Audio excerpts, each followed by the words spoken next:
የትንሣኤ በዓል ትርጉምና አከባበር። ክርስቶስ ተንሥአ እሙታን ሞተ ወኬዶ ለሞት ለእለ ውስተ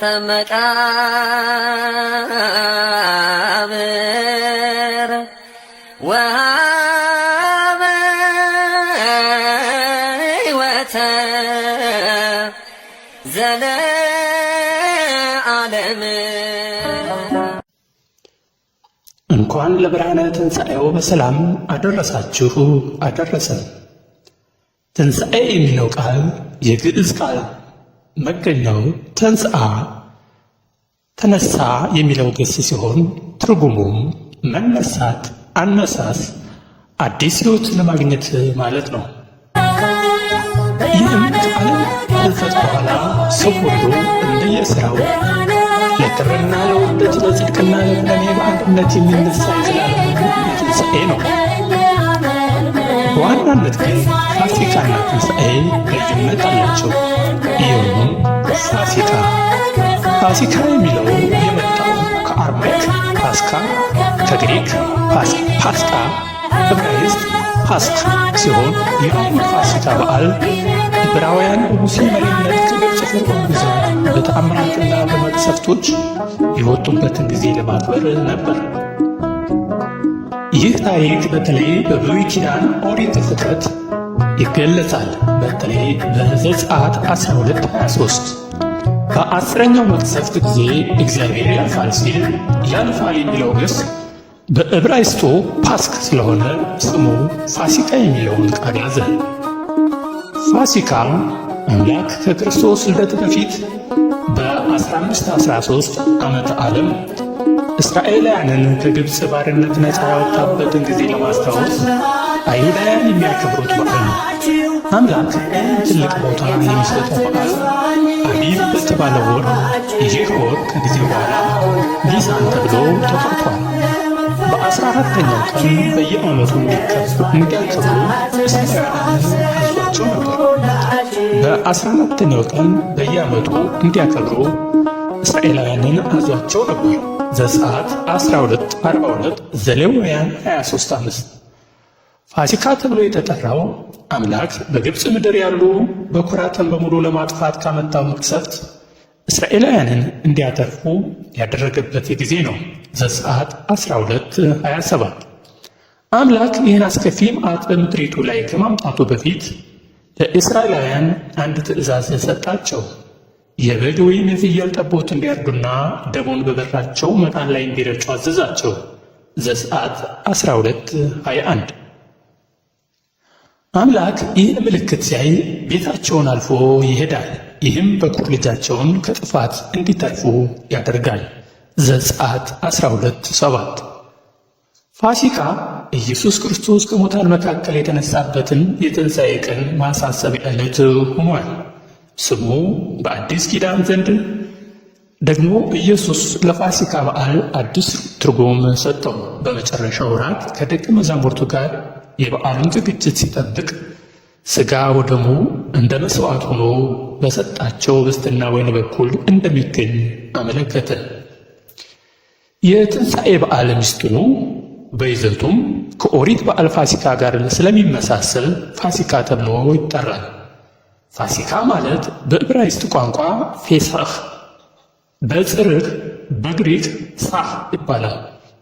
ይህም ወደ እኛው ግዕዝና አማርኛ ቋንቋችን ሲመለስ ፍስሐ፣ ደስታ፣ ዕድወት፣ ማዕዶት፣ መሻገር፣ መሸጋገር፣ በዓለ መዓት፣ የቂጣ በዓል፣ እየተቻኮለ የሚበላ መሥዋዕት ማለት ነው። የዚህም ታሪካዊ መነሻው በዘመነ ኦሪት ይከበር የነበረው በዓለ ፋሲካ ሲሆን ይህም እስራኤል ዘሥጋ ከግብፅ የባርነት ቀንበር ወደ ነፃነት የተላለፉበት፣ ከከባድ ሐዘን ወደ ፍጹም ደስታ የተሸጋገሩበት በዓል ነው። በዚህ ኦሪታዊ ምሳሌ በዓል አሁን አማናዊ በዓል በዓለ ትንሣኤ ተተክቶበታል። ፋሲካ በዓለ ትንሣኤ በዘመነ ሐዲስ እስራኤል ዘነፍስ የሆነን ምዕመናን የክርስቶስ ትንሣኤ የምናከብርበት ዕለት ነው። ይህ በዓል ከኃጢአት ወደ ጽድቅ፣ ከውርደት ወደ ክብር፣ ከጠላት ሰይጣን አገዛዝ ወደ ዘላለማዊ ነፃነት፣ ከአደፈ ከጎሰቆለ ከአሮጌ ሕይወት ወደ አዲስ ሕይወት የተሸጋገርንበት ከበዓላት ሁሉ የበለጠ የነፃነት በዓል ነው። ስለዚህም ክርስቲያኖች በታላቅ ደስታና መንፈሳዊ ስሜት በዓሉን እናከብራለን። መድኃኒታችን ሞትን በሞቱ ድል ነስቶ ሙስና መቃብርን አጠፍቶ በሥልጣኑ የተነሳው መጋቢት 29 ቀን በ34 ዓመተ ምህረት እንደሆነ ታሪክ ቤተ ክርስቲያን ያስረዳል። የትንሣኤ በዓል መከበር የጀመረው በቅዱሳን ሐዋርያትና በሰብአ አርድእት በኋላም በየጊዜው በተነሱ ሊቃውንትና ምዕመናን ነው። ድምቀቱና አከባበር ሥርዓቱ ይብዛ ይቀንስ እንደሆነ እንጂ በዓሉ መከበሩ ተቋርጦ አያውቅም። በቅብብሎሽ ከዚህ በደረሰው ትውፊት መሠረት የኢትዮጵያ ኦርቶዶክስ ተዋሕዶ ቤተ ክርስቲያን በሰሞነ ሕማማት ግብረ ሕማማቱን ስታነብ ሰንብታ ለትንሣኤ እሑድ አጥቢያ ማታ በ2 ሰዓት ለጸሎት ተሰብሰቡ ስትል የደወል ድምፅ ታሰማለች። ካህናቱም በቤተ ክርስቲያን ተሰብስበው ሥርዓተ በጸሎት ይጀምራሉ። ሕዝቡም በቤተ ክርስቲያን ይሰበስባል። ካህናቱ መዝሙረ ዳዊት፣ ነቢያት ሰለሞንና ውዳሴ ማርያም ከተደረሰ በኋላ ተፈሥሒ ማርያም ለአዳም ፋሲካሁ የሚለውን ግጥማዊ የደስታ መዝሙር ይዘምራሉ።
ምንባቡ ጸሎትና ሌላውም ሥርዓት ከተፈጸመ በኋላ ጸሎተ አኮቴት ተደርሶ ዲያቆኑ ነጭ ልብስ ተክህኖ ለብሶ አክሊል ደፍቶ መስቀል ይዞ በጌታችን መቃብር በራስጌና በግርጌ በታዩት መላእክት ምሳሌ እንደ እርሱ ነጭ ልብስ ተክህኖ በለበሱ ድባብ ጃንጥላ በያዙ መብራት በሚያበሩ 2 ዲያቆናት ታጅቦ በቅድስት ቆሞ ወተንሥአ እግዚአብሔር ከመዘንቃሁ እምነዋ እምወከቦ ማልየ ዋደገ ወይን ወቀተለ ጽሮ በዳህሬሁ እግዚአብሔር ከእንቅልፍ እንደሚነቃ ተነሳ፣ የወይን ስካር እንደ ቀበው ኃያል ሰውም ጠላቱን በኋላው ገደለ የሚለውን የዳዊት መዝሙር በረጅም ያሬዳዊ ዜማ ይሰብካል።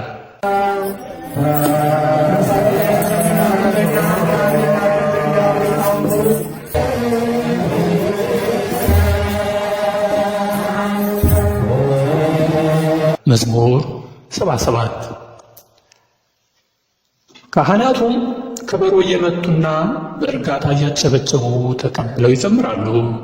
ሕዝቡም በጭብጨባና በእልልታ የደስታ ዝማሬው ተሳታፊ ይሆናል።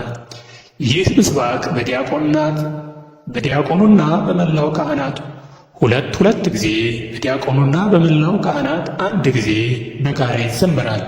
ይህም በድምሩ 5 መሆኑ 5500 ዘመን ሲፈጸም በጌታችን ሞትና ትንሣኤ ዓለም ለመዳኑ ምሳሌ ማስረጃ ነው። በመቀጠል ካህኑ ትንሣኤውን የሚያበስር ትምህርት ከማቴዎስ፣ ከማርቆስ፣ ከሉቃስ ወንጌል አውጥቶ ያነባል።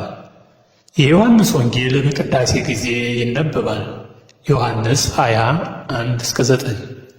በማስከተል ከሊቃውንቱ መካከል ሥራውን የሚመለከተው ወይም የተመደበው ባለሙያ መዘምር መስቀል ይዞ ትንሣኤከ ለእለ አመነ የሚለውን እስመ ለዓለም ከቃኘ በኋላ ለበዓሉ ተስማሚ ሆኖ አርያም ተመርቶ በመቋሚያ ይዘመማል።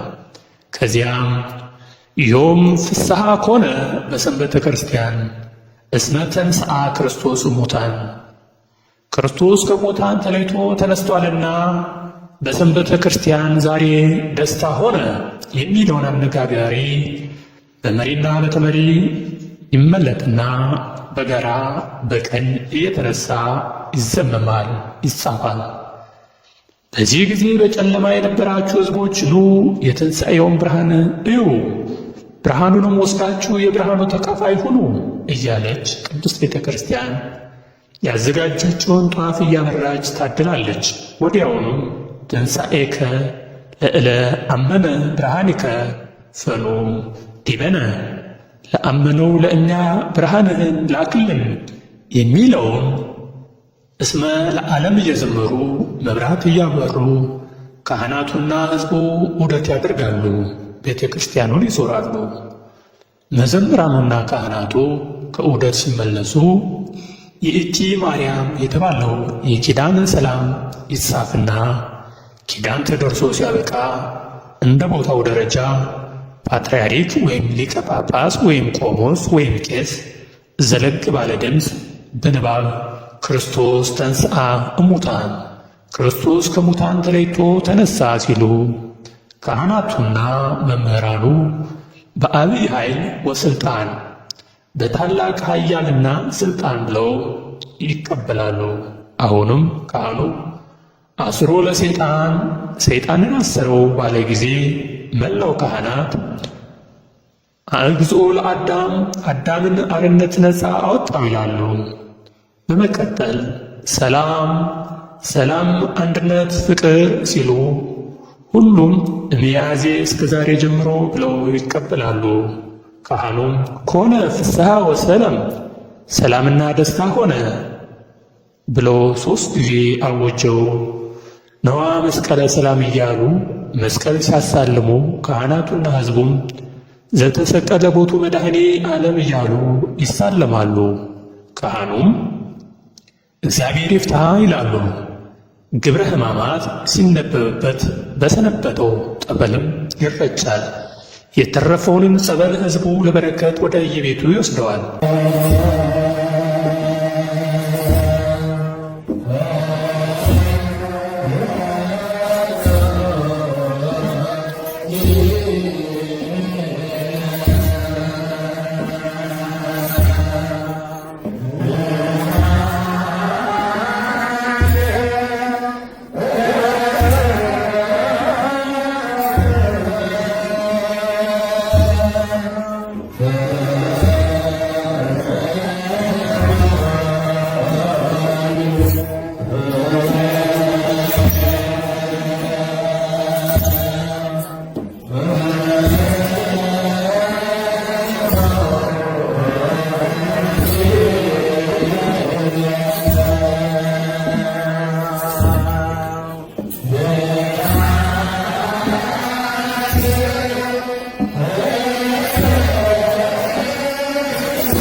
ከዚያም ልኡካኑ ለቅዳሴ የተዘጋጁ መዘምራኑ ምስባክ መወደሱን ካዜሙ በኋላ በመቋሚያ ይዘሙታል።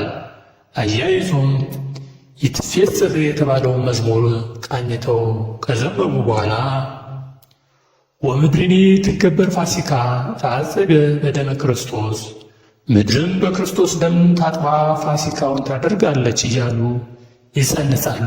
አያይዞም የመዘምሩን ሰላም ይጻፋሉ። መንፈቀ ሌሊት ሲሆንም ቅዳሴ ተቀድሶ ሥርዓተ ቁርባን ይፈጸማል። ከዚያም ሥርዓተ ሕዝብ የሕዝብ ሰንበት በሆነ በኋላ ካህናቱም ሕዝቡ ወደ የቤታቸው ሄደው እንደየባህላቸው ይፈስካሉ፣ ይገድፋሉ። የመግደፊያ ዝግጅት ለሌላቸው ነዳያንም በየመንደሩ እየተዞረ እንኳን ለብርሃነ ትንሣኤው በሰላም አደረሳችሁ እየተባለ ከሥጋውም ከዓይኑም ከቅቤውም ከመጠጡም ይታደላል። ከትንሣኤ እሑድ ጀምሮ እስከ ዳግም ትንሣኤ ድረስ ሕዝበ ክርስቲያኑ እንኳን ለብርሃነ ትንሣኤው በሰላም አደረሳችሁ እየተባባለ በዚህ መልኩ አብሮ እየበላ እየጠጣ እየተደሰተ እግዚአብሔርን ሲያመሰግን ይሰንብታል። ወስብሐት ለእግዚአብሔር። ክርስቶስ ተንሥአ እሙታን ሞተ ወኪዶ ለሞት ለእለ ውስተ መቃብር ወሀበ ሕይወተ ዘለዓለም።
የትንሣኤው በኩር የሰው ልጆች ሕይወት ኢየሱስ ክርስቶስ ተነስቷል በእውነት።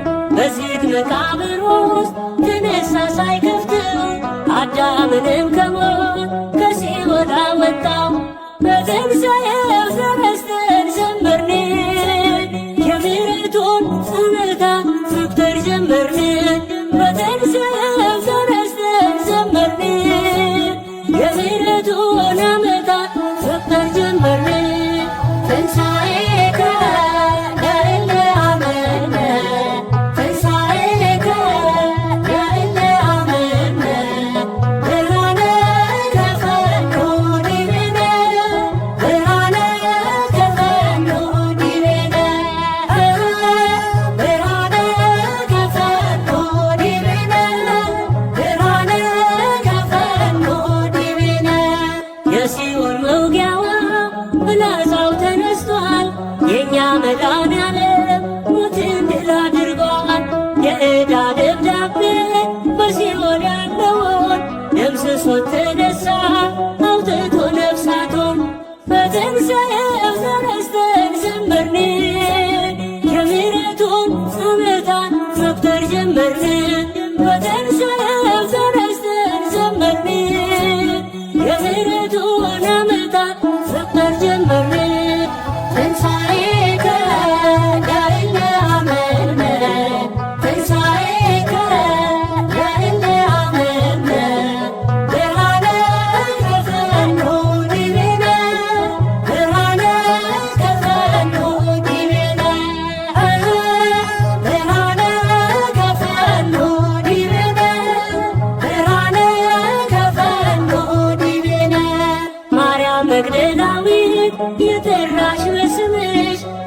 ያየሽውን ሐዋርያት ይስሙሽ መላእክቱም አሉ ተነስቷል ተነስቷል የነገራችሁን እዩ ተፈጽሟል። በትንሣኤው ተነስተን ዘመርን የምሕረቱን ዓመታት መቁጠር ጀመርን። በትንሣኤው ተነስተን ዘመርን የምሕረቱን ዓመታት መቁጠር ጀመርን።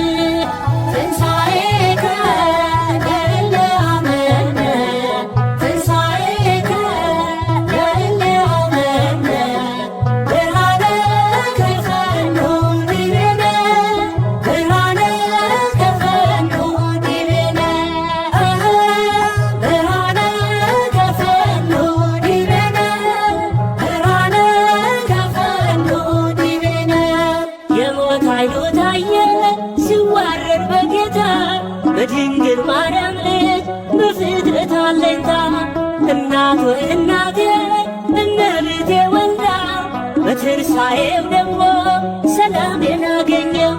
በትንሣኤው ተነስተን ዘመርን የምሕረቱን ዓመታት መቁጠር ጀመርን። በትንሣኤው ተነስተን ዘመርን የምሕረቱን ዓመታት መቁጠር ጀመርን።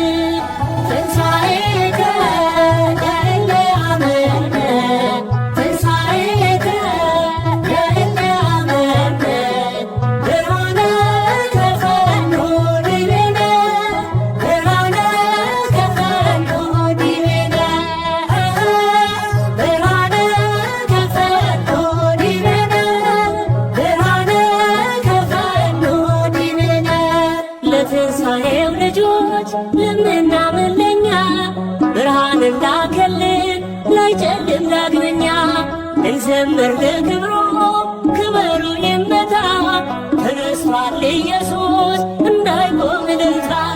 በትንሣኤው ተነስተን ዘመርን የምሕረቱን ዓመታት መቁጠር ጀመርን። በትንሣኤው ተነስተን ዘመርን የምሕረቱን ዓመታት መቁጠር ጀመርን። ትንሣኤከ ለእለ አመነ ትንሣኤከ ለእለ አመነ ብርሃነ ከፈኑ ዲቤነ ብርሃነ ከፈኑ ዲቤነ ብርሃነ ከፈኑ ዲቤነ ብርሃነ ከፈኑ ዲቤነ ለትንሣኤው ልጆች ለምናምን ለኛ ብርሃን ላከልን ላይጨልም ዳግመኛ እንዘምር ለክብሩ ክብሩ ይመታ ተነስቷል ኢየሱስ እንዳይቆም እልልታ። በትንሣኤ